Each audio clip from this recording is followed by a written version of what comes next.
a brighter place. Think about it, think about the nation future before you shine.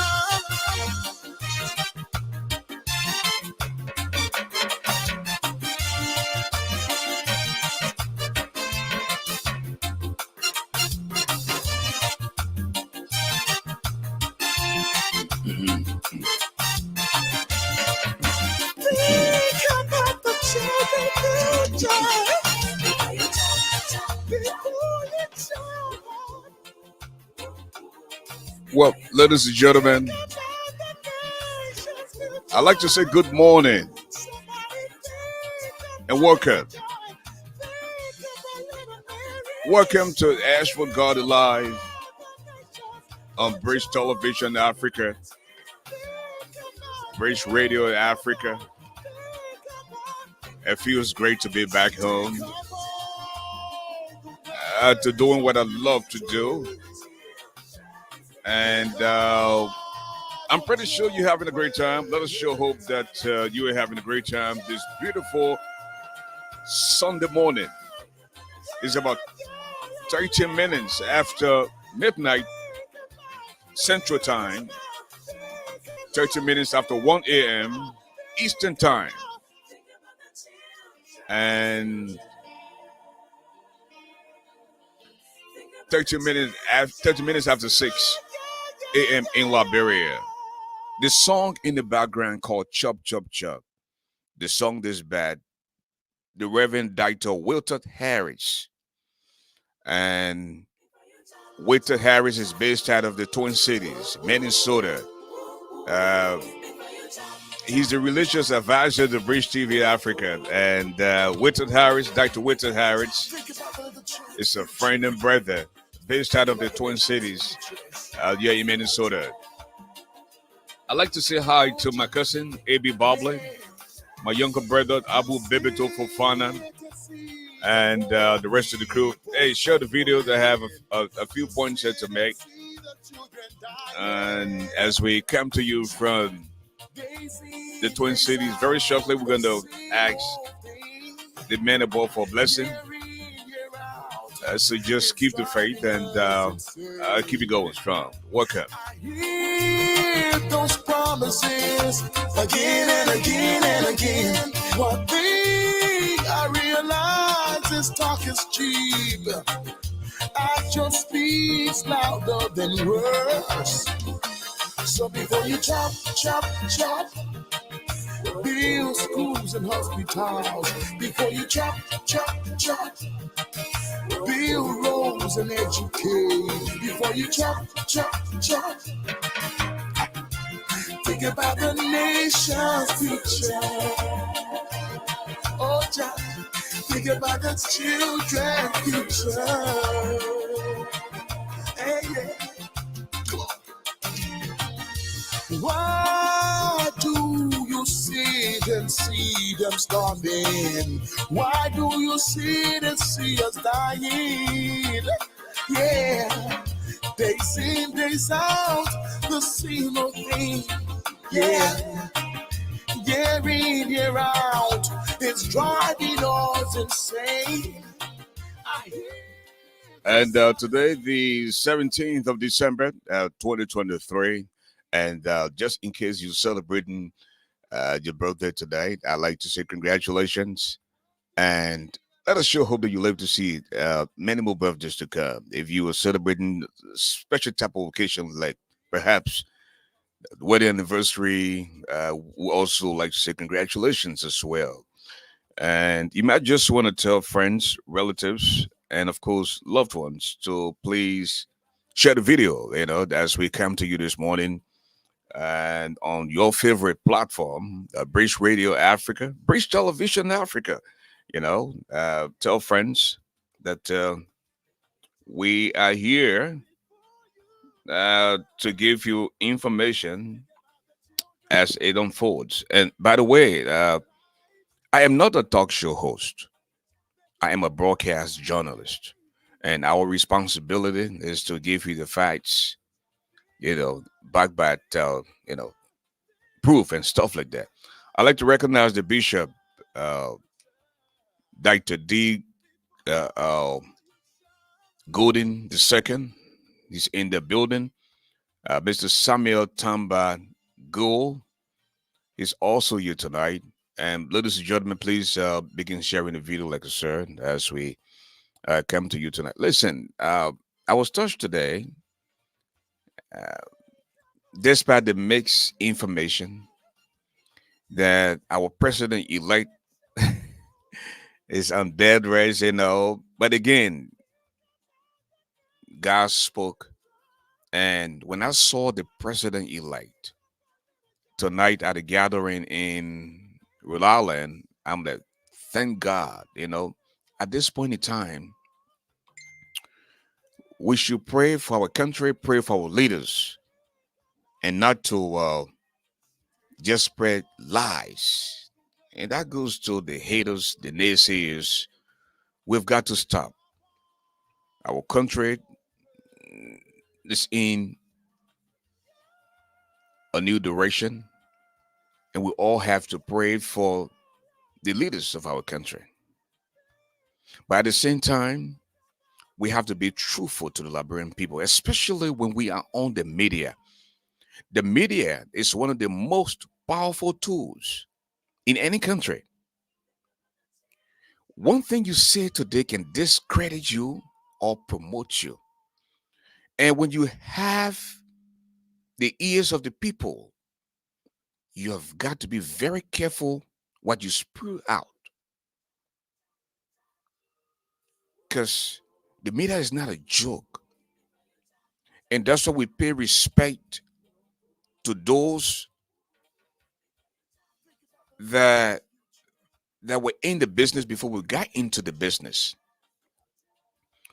The likes of Kwame Clement, you know, Jonathan Raffle, Martin Brown, Wilbur Stubblefield, Joe Morris, uh, Cyrus Badio, Hassan Kirwood, Moses Sandy, Volcano Shelton. I mean, these are big brothers who were professionally trained for radio and television. The Max Willie and them, the Ellison Zena and then the Joe Mason. You know, so when we come on the media and say things to our people, we should be very careful what we say out there. Because they would say, oh, I heard it from Bridge Radio. Anything coming out of Bridge, even if we don't have the facts, if we hear something, we either use the phrase or the word allege. If you're not too sure about something. And with that said, we've got to be very careful on how we send out information, because when information such as things that are not true get in the ears of people and they start to send it out there, it doesn't look good. Very shortly, I want to, Aaron Coley. As a matter of fact, Aaron Coley was in fact one of my mentors when I first got into radio at Kiss FM in the early 90s, 93, 94. It was Aaron Coley, Edison Zenon, Max Willie, all those big boys, And it is our responsibility to go in search for the next ASHFORD Garley. And that's one of the reasons why we go into Liberia. And that's one of the reasons why we've got to try our best, even when we are tired, to come on here, because the people look up to us, for their information. Now, if they can't hear from us, then hey, somebody said in the absence of the qualified people, all the lead tabata then my play then will come and just give you anything, for your ears. But that's not how it should be. I want to contact a field experts uh, on the law, the immigration law, and just history, and on how deportation works.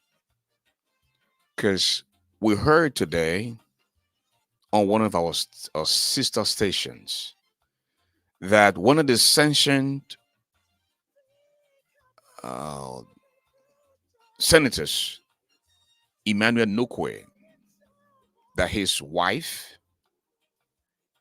and children were deported to Ghana. Come on, for the immigration that we know here in America, I mean the system doesn't work like that. First, uh, Nukwe's wife and children, did they come into the United States illegally? Even if that is true, there's a process that people go through before they can begin the deportation process. You know, so now if you were to be deported to the country that you came from, they will send you to that country, right? They won't send you next to to a neighboring country, except where maybe they got a war going on in that country. Then it makes sense. But for our sister station, again, I don't have all the facts, but I mean, it was said as if they had the facts in their hands that Senator Emmanuel Nukwe, wife and children were deported to Ghana. Now, could it be that uh, Senator Nukwe's wife and children decided to voluntarily leave the U.S.? Now, that would make sense to me. Again, we don't have all the facts, so I wouldn't go to say they were deported to Ghana, you know, and I have been in the country for a long time, and I just don't think that's how the immigration process works here in America. So we've got to be very careful on how we inform our people. And then when you say something, you just leave it hanging. You touch it, you say boom, and then you go on to another topic. You don't touch the trouble you cause.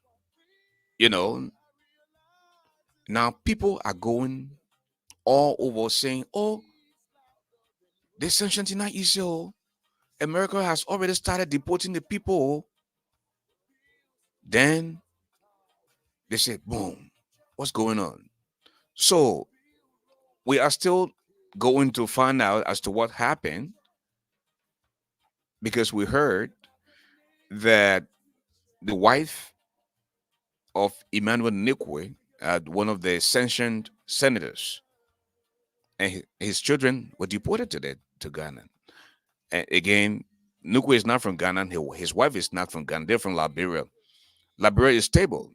Liberia is peaceful. I know I've heard about people being deported to Liberia, not to Ghana, not to Guinea, not to Nigeria, but Liberia, right? So why would Nukwe's wife be deported to to Ghana and not Liberia? That is just something to think about. Now, for some of the people who just run with news, they will be excited. But a sound guy like perhaps uh, Dr. Gooden, who is not only educated and sound, but he lived in America for decades. Now he will have to put on his thinking cap first and say, "Wait a minute, here, how can this happen?" Not for a guy like me who know my right from my wrong, and my left and right. I would say, you know what, it doesn't work like that. So we can just come on the air and start to misinform people about things that we don't know about. Now, if you heard a rumor, uh, you uh, you're not too sure about what you heard, then you can use allegation like it was allegedly said that Senator Nukwe, wife, Nukwe's wife was deported. But again, we don't have all of the facts. And that's why we're going to wait a little bit until day breaks. But we don't want people run head to scatter saying that, oh, yes, the American government has already started acting. Now, if you were sanctioned and you already have visa to come to the States, and prior to you coming in, you got that's then of course the makes sense. You won't even attend, and then you say, what, I was supposed to go. I bought my tickets already, but then I'm sanctioned, so I can go. Again, somebody just raised a point, Louis, that could be requested by the senator himself. Okay, now that's what I just said earlier. I said voluntarily leaving the country, that would make sense. Perhaps the senator would tell his wife and try and say, look, you'll come home, and with that, then we also have to provide clarity. We can't just say the people were deported, And again, that's not how the American immigration system works. Okay, folks, if you just joining us, this is ASHFORD GARLEY live on Bridge Television Africa and Bridge Radio Africa. We're live from the Twin Cities of Minnesota, and we'll be for the another 35 minutes. But before then, as always, I just want to give God the glory, you know, giving the praise that we're not in the hospital tonight. And I want to say thanks to Him for putting a roof over our heads, providing food for us, as we can see ourselves giving all the gift of speech. You know, He's able to wake us up this morning. And as we all prepared ourselves to go say a big thanks to Him in church today, Father God, want to magnify your name and thank you for what you've done and continue to do for your children. In the name of Jesus, we've given thanks. Some heard the name, some heard people talk about him. You've gotten the opportunity this morning, this Sunday morning, to match the name, face, and voice. This is yours truly, the brother who doesn't eat iron, but he's definitely stronger than a lion. Basijumplu, si kongria epelia. You wouldn't know muzu and one jembadobo. Africa's media doobie doo extraordinaire, the media mogul creator, the now you know man, ASHFORD GARLEY. Don't see okra and solo bone because you can't hide your nakedness from beefing bucket. When white men know you friend black man. Let's have fun. So before you chop, build schools and hospitals. Before you chop, build roads and educate. Before you chop, think about the nation's future. Oh, Jah, think about the children's future. Hey, yeah. Why do you sit and see them storming? Why do you sit and see us dying? Yeah, days in, days out, the same old thing. Yeah, year in, year out, it's driving on.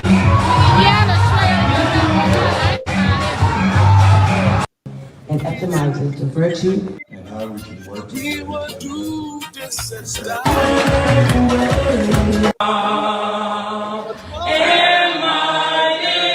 This talk is cheap, so before you chop, build schools and. You know what, ladies and gentlemen, again, we're back. And today I was monitoring the social media and I came across a video in Rhode Island from the page of one of our sisters. I believe her name is Fasia Seba Brown. I want to give the credit to her. She was at a program where the president-elect, the Honorable Joseph Yuma Boykai, was in attendance. And he had quite a few words for the Liberian people. Let us take a listen to what the president-elect had to say today. That it began with the singing of the national anthem. Take a listen. And mighty be our power. in joy and gladness, with our hearts united, we'll shout the freedom of our rest benighted. Long live Liberia, happy land, this home of glorious liberty by God's command. This home of glorious liberty by God's command.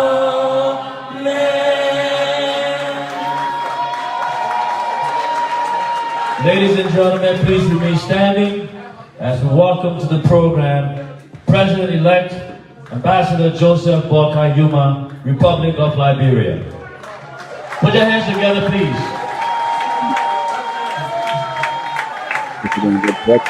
We introduced there that Chief of Staff, Mr. Jake Kabakoli, and we'll now hear from the Thank you very much. President-elect Joseph Yuma Boakai. Please have your seats. I want to thank God for being here this evening with all of you, our friends, relatives, and those of you who went out of their way to support us. I want to thank the people of the United States for the opportunity for our people to be here, live in peace, and live in excel. Give them the opportunity to be able to show the capacity they have to serve not just the country but elsewhere. Many countries are now open for that, but the United States, I want to thank the government for the people here. I consider the people of Rhode Island and especially Providence, New England, to be very brave.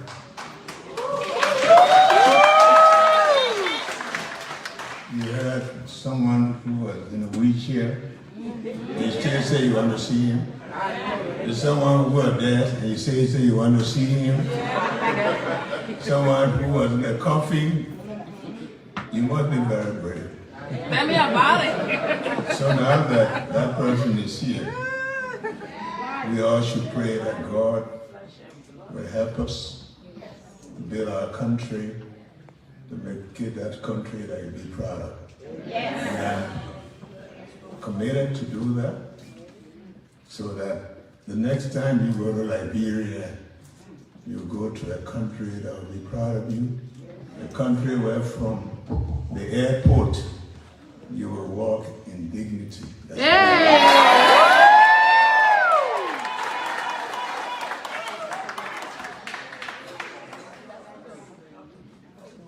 me recognize that dear wife, Mrs. Katuma Boakai,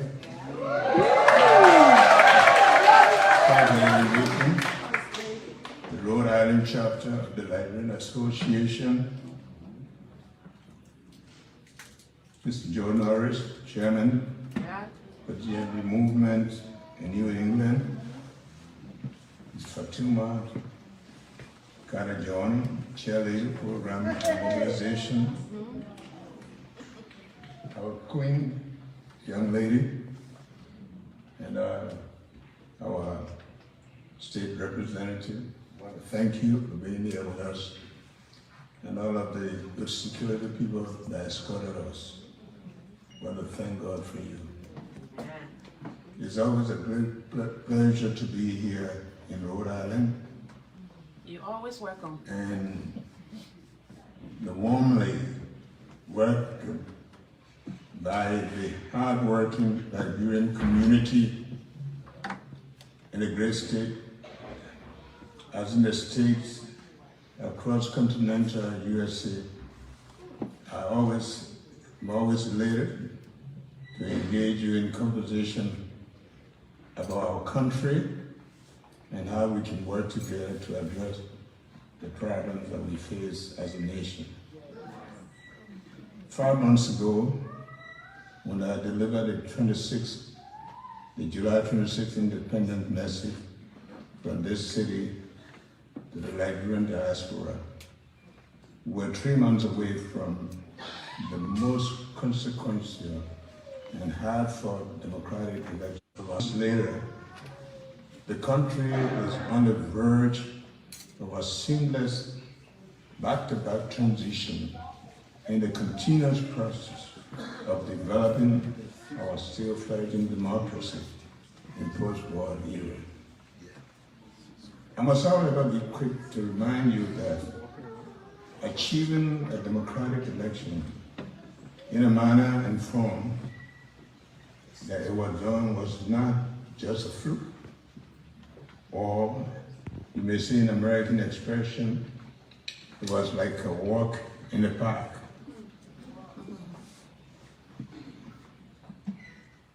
On a Sunday school picnic. It is a problem. It has its own problems and challenges, and it can be a messy business. I have been involved in some of the toughest elections campaigns in the large presidential election circles. I have been stretched physically, financially, mentally, and emotionally. I have been hit personally by a barrage of falsehood. Why I am blessed to have the most loving wife, Mrs. Katuma Barker, and a loving family that have agreed to join me through this crucible. I have come to realize that it is the people of Liberia that matter the most. Yes.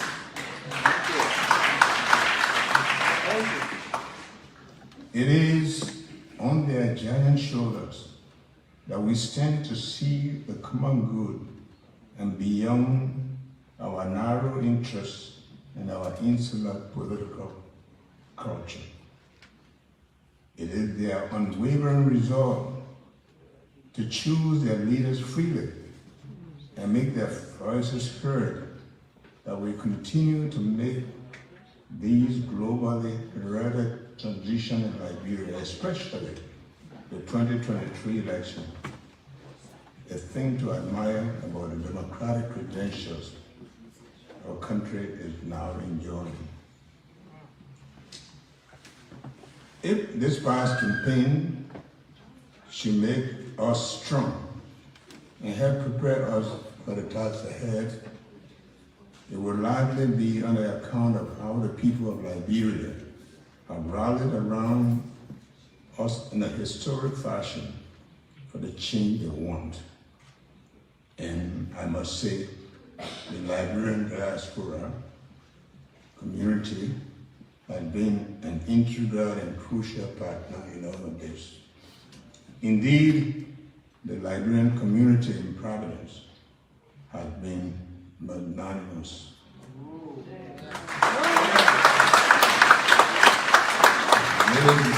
Ladies and gentlemen, this is why I have come to express my appreciation and deepest gratitude to the Liberian community in Rhode Island, and also to the Liberian communities in the United States, Canada, the United Kingdom, and the continental Europe, Africa, Asia, Australia, New England, the Caribbean, and many more, for joining hands with the Liberians in the motherland in creating a spontaneous people's movement, a popular groundswell, and a critical mass that brought us this far and undergird our democracy.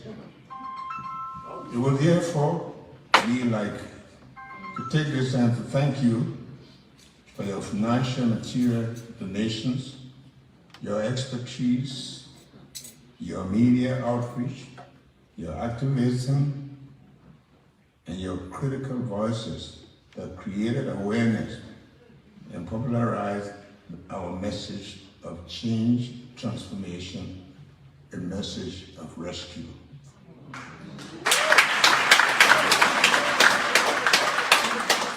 The history of the struggle for democracy and transformation in Liberia has always had a link to the work of the diaspora communities. Their organizations and associations, and have worked tirelessly to address some of the vexing issues confronting our country. I believe you invested in the process because you wanted a change in the political, social, economic, and the material conditions that occasioned the steady stream of immigration, particularly in the last 30 years. In my independent message to you this year, I spoke on the state of the country and delved into what I view as some of the fundamental challenges confronting us as a nation. I reflect on that day about rebranding our society and creating an equal future for all Liberians. I want to highlight the need to address the crisis of governance by promoting inclusivity, popular participation in decision-making process. I believe the power of the government must come from the people. Yes. Whose unfettered participation in democratic process always establishes the legitimacy and ensures political stability and social cohesion. The nature and structure of our country have promoted so much inequality and partly caused some of the social tensions and strains in society that have led to conflicts. We must rethink how concessions and enclaves should work for our people across the entire value chains with deliberate decisions on value addition, on raw extraction.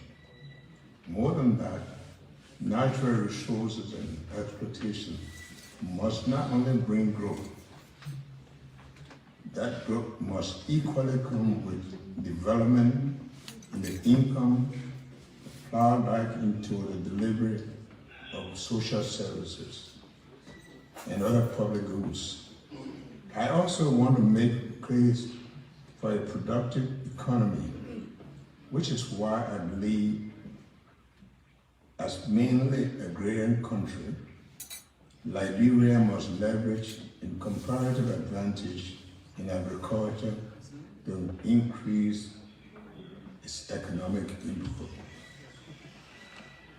With 60% of the population made of youth and therefore a most productive cohort, and more than 50% of those working in the agriculture sector being women, we still ensure that critical investment is needed in agriculture for agro-based production.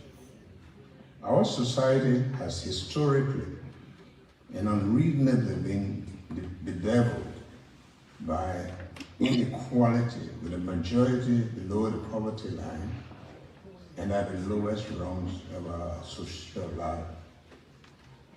Historical structural barriers have not only made it difficult, especially for those in the interior of the country, to access social services, they have curtailed their ability and earn and sustain respectable livelihoods. These have created false lines along wealth, class, ethnicity, and many more factors that are seeds of conflict. We may not remove these historical barriers overnight, but I believe we can manage them, and empowerment of our people and providing opportunities and access to services. There are other social concerns, such as the lack of respect for one another, dishonesty, hate messages, and the culture of impunity.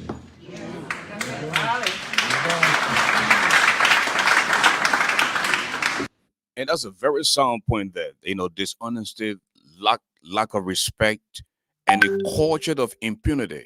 We when we spoke last night, we talked about the culture of impunity, and I'm glad that the president-elect has people who are listening to most of the social media platforms, because I tell you, the social media is very vital. One of the most important media institutions that not only this administration, but the administrations to come will hugely depend on the social media.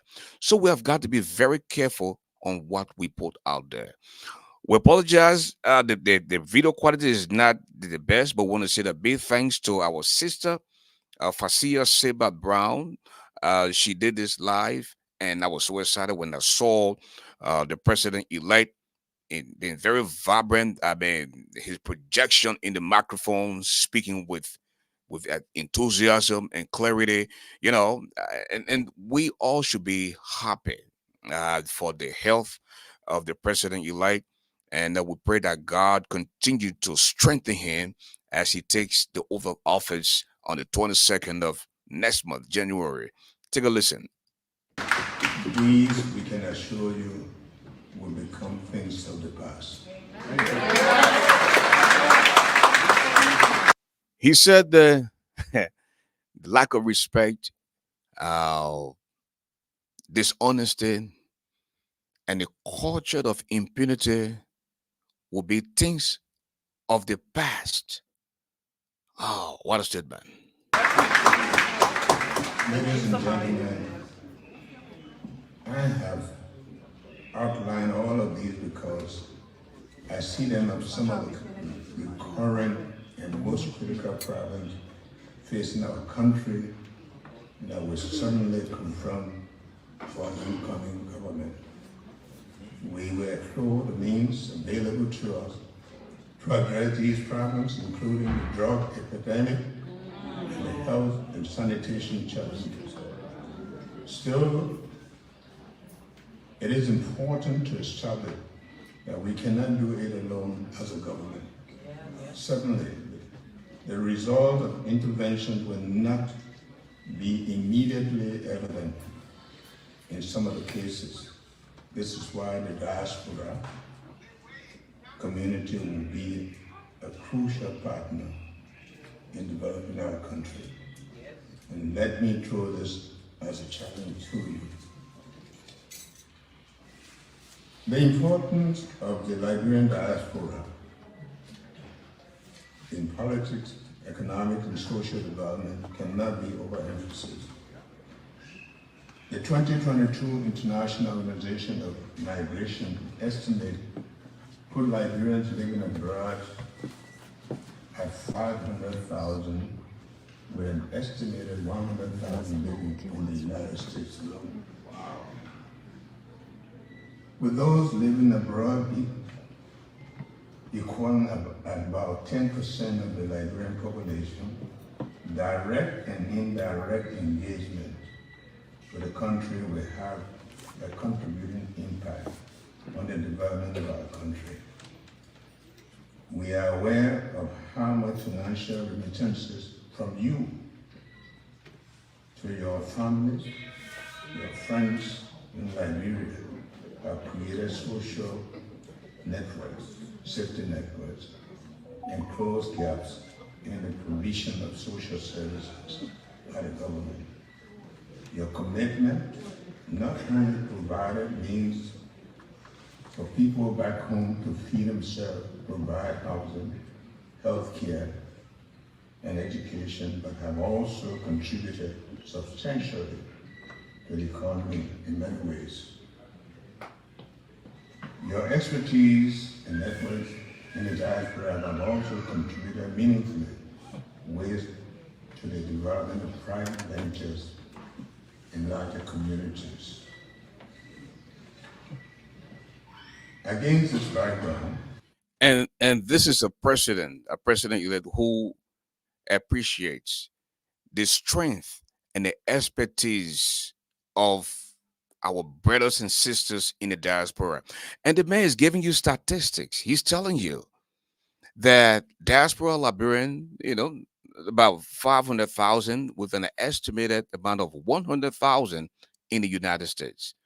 And what does that say to mean is that he will be in the position when he takes office to encourage diaspora Liberians, those who have interest in establishing businesses in Liberia, to come home and begin to invest in your own country. And that alone will provide job opportunities for our younger generation. Continue to listen. I am pleased to announce that the Liberian diaspora will be enmeshed and matured, nurtured, and cultivated as a serious partner in implementing the development agenda of our country. This is somebody who is not selfish. He knows the strength.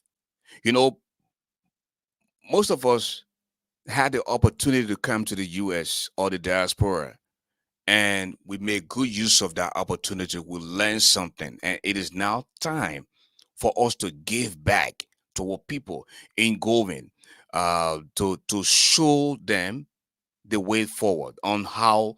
This is the technical know-how on what is it you can do. Perhaps if you are a mechanical engineer, and if you are uh, uh, a physician, whatever profession you find yourself in, it is not time.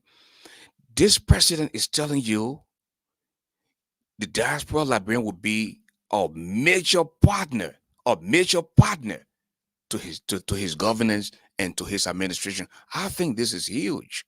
This is very huge.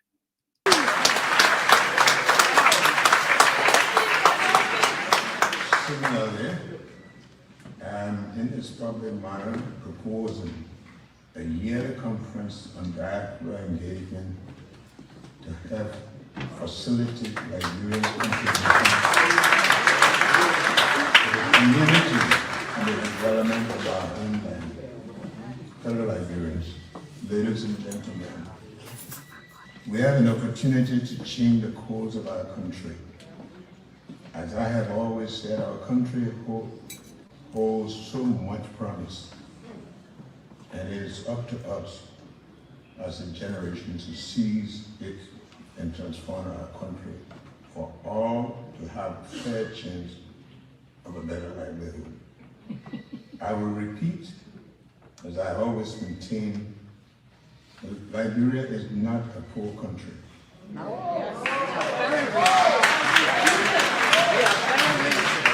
Liberia is not a poor country, but the problem of our country has been the lack of sound and honest leadership. Wow. Liberia is not a poor country. And the problem has always been a lack of sound and mature leadership. So, for example, I was chatting with Dr.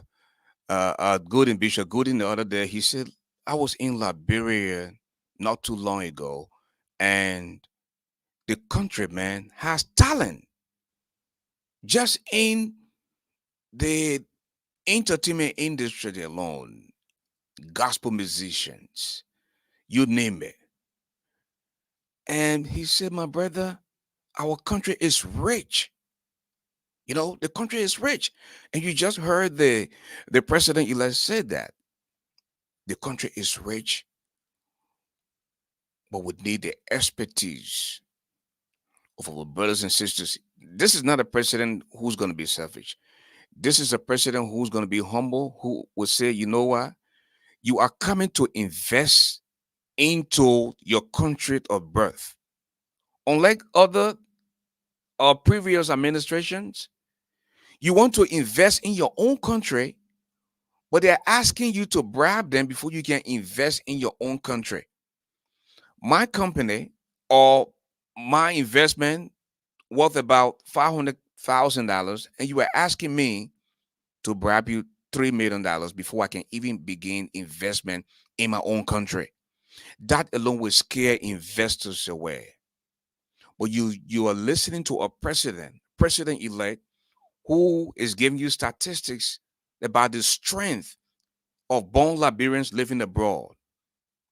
My people, after the inauguration, I see Liberians going back home in their numbers to see what they can do, what type of investment they want to do into their own country. And I'm telling you, folks, we are all on board. This is a good start so far, what we're hearing. The election is now behind us, and it's time to do the hard work. I ask all Liberians at home and in the diaspora to join me as I lead in the fashion of a servant leadership to help build our country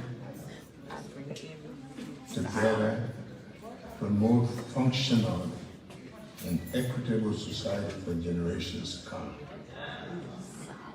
It will not be an easy road, but God of all, we all work together to change and transform our country.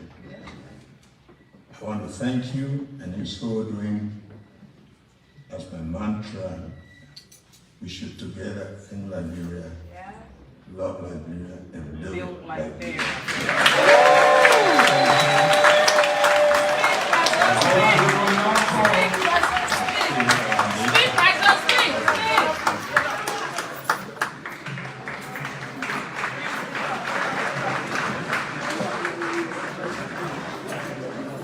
Put your hands together once again.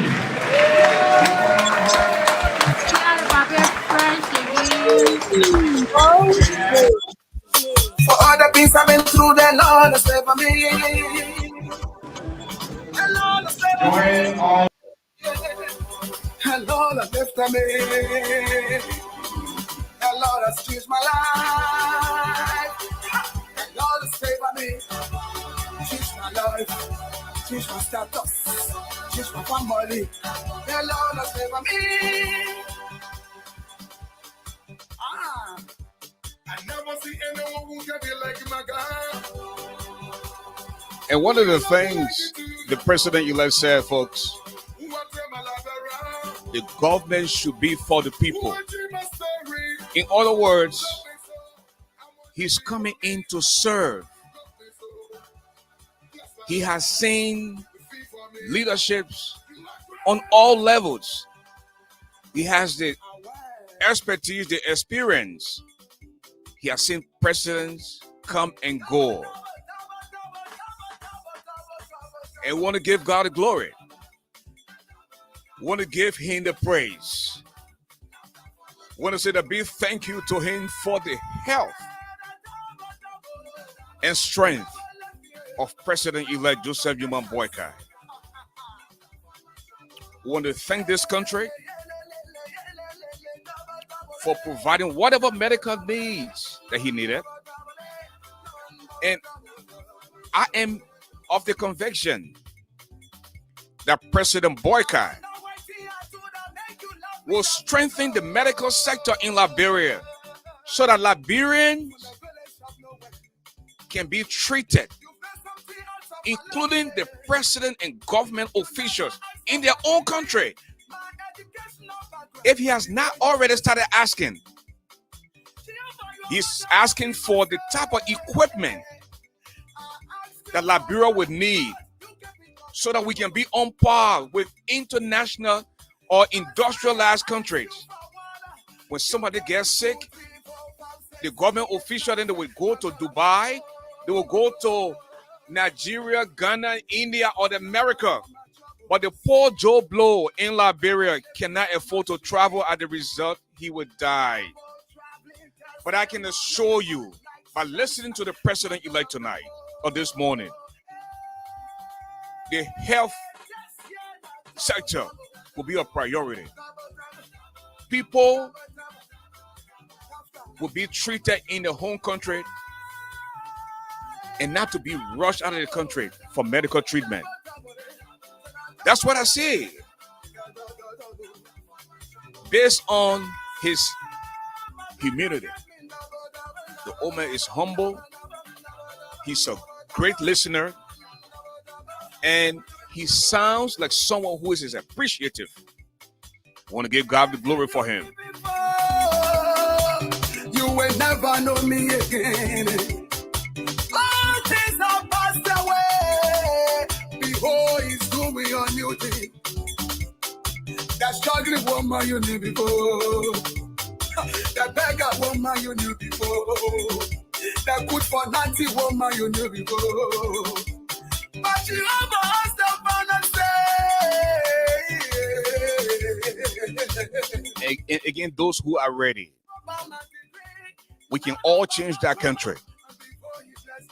And it starts with one person who really has love for that country. He's going to start the process and leave a mark. And the young leaders will come. And Liberia will keep going up, keep going up, keep going up. This is what we're all praying for. Everyone has his style of leadership. He served as vice president for 12 years under Ellen. Ellen is gone. William Howard Thomas served 19 years as vice president under Todman.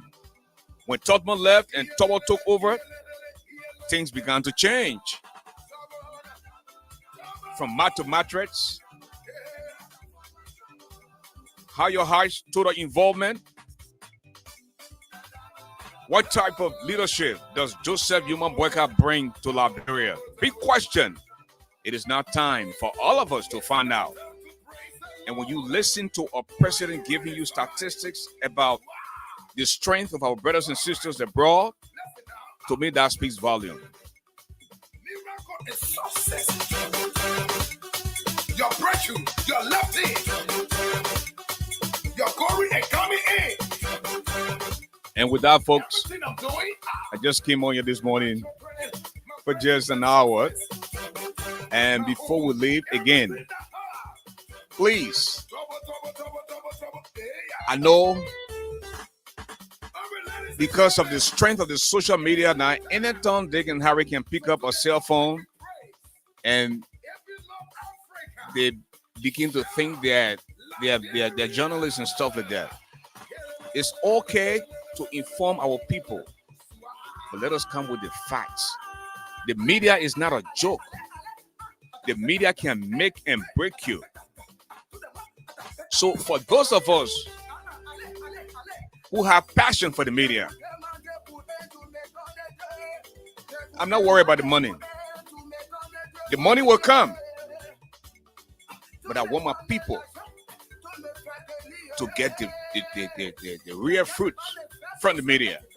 And this is why we are taking the opportunity to go to Liberia and establish one of the most powerful media institutions in that country. We owe it to the Liberian people. We've learned from the likes of Steve McConnell, Aaron Coley, Max Willey, Wilbur Stubblefield, Martin Brown. You know, and it is now time for us to train the young generation. And it starts with us. And we have to mold their mind. You know, I'm so excited of my country, man. You know, the feels great being on here. And with that, folks, before I take leave of you, let me just recognize a few folks here.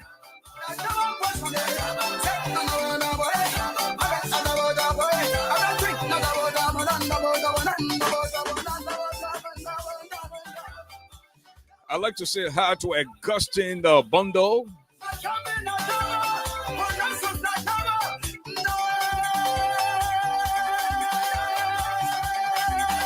I see that Miss Luyiko, Martina Duplin, Yaman Thompson, Ape Edward.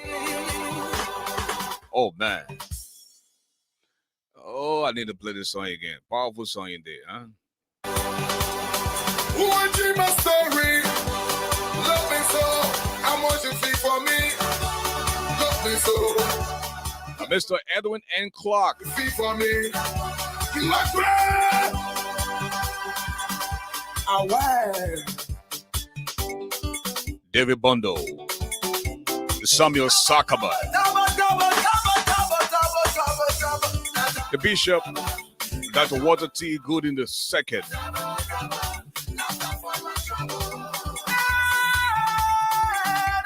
Mr. J.S. Romeo Niblo.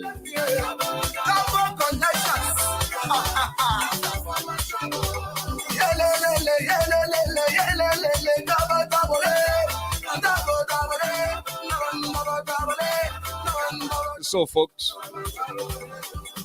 until we catch up with you tomorrow night, same time, same station. At this time, I want you to please allow me to borrow the wordings of the wise man as I take leave for you this morning. First of all, I want to say thanks to my family, my kids, and my other half. I want to say a big thanks to my friends and relatives, and especially to my professional partners who I consult on a daily basis in terms of our future in the media. With that said, you know, when life knocks you down, make sure you land on your back. Because when you can look up, you can get up. You have the strength within you. You have something special. You have comeback power. And don't take it personal when somebody said no to you. They are not saying no to you. They are saying no to themselves. They are saying no to living a bigger life. They are saying no to what is going on in their heads because they're suffering from possibility blindness. Remember, a setback is a setup for a comeback. What people think about you and the possibility for your dream is not your business. That is their business. Try to avoid toxic, negative, and energy-draining folks. They don't mean well for you. Be a little positive and stop telling your business to people. 80% of those people don't care. And the 20% glad it's happening to you. You know, tough times don't last, but tough people do. And the height of a man is never known until he rises, because there's no second chance to make that first impression. Oh, man. You are plenty, plenty, plenty, plenty, plenty.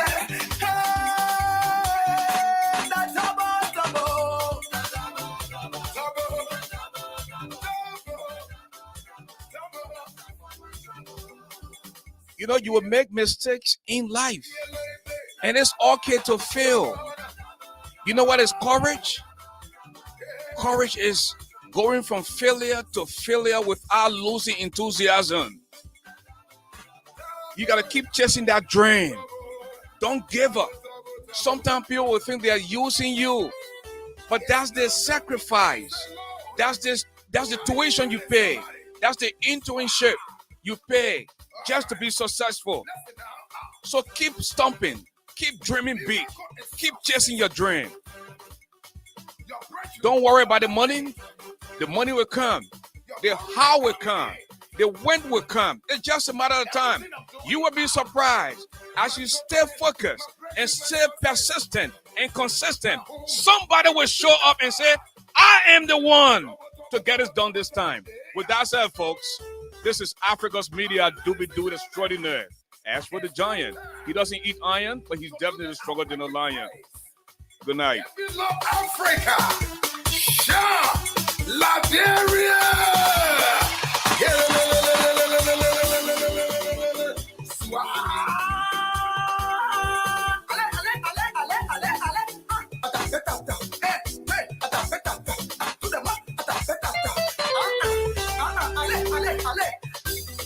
Je vous demande pour aider tous mes connaîtres.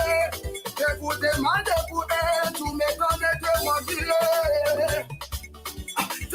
donner l'argent, tout me fait délire. Quelqu'un peut pas me faire tout ce que tu fais pour moi. Ah, ça l'autre, ah,